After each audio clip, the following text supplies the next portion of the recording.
ఇదివరకు జిడ్డు ముఖం గాళ్ళు లేకపోతే కనుక ఏంద్రా నూనె మొహం అంటూ ఉంటారు. వాడేసిన నూనె మొఖంలాగా వాళ్ళు అంటూ తిడతా ఉండేవాళ్ళు. ఇప్పుడు అట్లా వాడితే కుదరదేమో, అట్లా మాట్లాడితే కుదరదేమో. ఎందుకంటే వాడేసిన నూనెకి కూడా వాల్యూ ఉంది. వాస్తవంగా నూనెని మామూలుగా మధ్యతరగతిలో మనమైతే కనుక చిట్ట చివరి డ్రాప్ వరకు వాడుతూ ఉంటాం. అయితే ఈ మధ్యకాలంలో ఈ హెల్త్ టిప్స్ చెప్పినటువంటి వాళ్ళ కారణంగా ఒకసారి వాడిన ఆయిల్ మళ్ళీ వాడద్దు, దానివల్ల జబ్బులు వస్తాయి అనేటప్పటికీ చాలామంది ఆ నూనెని పారపోసే వాళ్ళ సంఖ్య పెరుగుతోంది.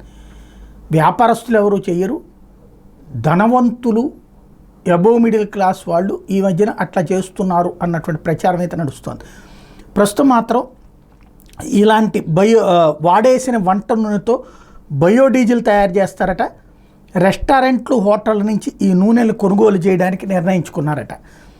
సంప్రదాయ శిలాజ ఇంధనాలకు బదులు బయో ఇంధనాల వినియోగంతో కాలుష్యాన్ని తగ్గించుకోవాలనే లక్ష్యంతో కేంద్ర రాష్ట్ర ప్రభుత్వాలు పనిచేస్తున్నాయి. ఈ క్రమంలో వాడేసిన వంట నూనెకు రోజు రోజుకి డిమాండ్ పెరుగుతుందట. ఒకసారి వాడిన వంట నూనెను మళ్ళీ మళ్ళీ మరిగించి రెస్టారెంట్లు, హోటల్లో వాడుతుంటారు. ఇలా చేయడం ఆరోగ్యానికి హానికరం. వైపు ఈ అంశం మీద అవగాహన కల్పిస్తూనే వాడిన వంట నూనె మరి ఏం చేయాలి అని వాళ్ళు అంటుంటే బయోడీజిల్ తయారీ సంస్థలకు విక్రయించేలా రాష్ట్ర ఫుడ్ సేఫ్టీ విభాగం ఆంధ్రప్రదేశ్లో చర్యలు తీసుకుంది.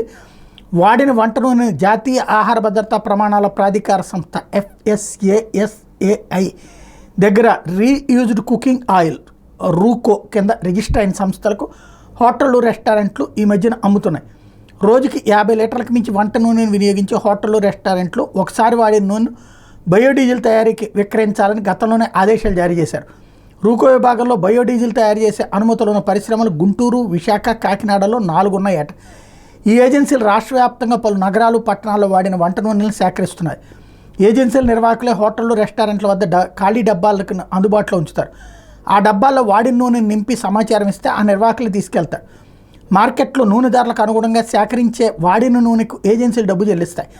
ఇలా 2022-23లో 1,33,389 లీటర్లు, 23-24లో 3,01,199 లీటర్ల వంట నూనెల్ని పరిశ్రమలు సేకరించినాయంట. అదే సమయంలో వాడిన నూనె మళ్ళీ వేడి చేసి వాడితే అనర్థాలు వస్తాయి.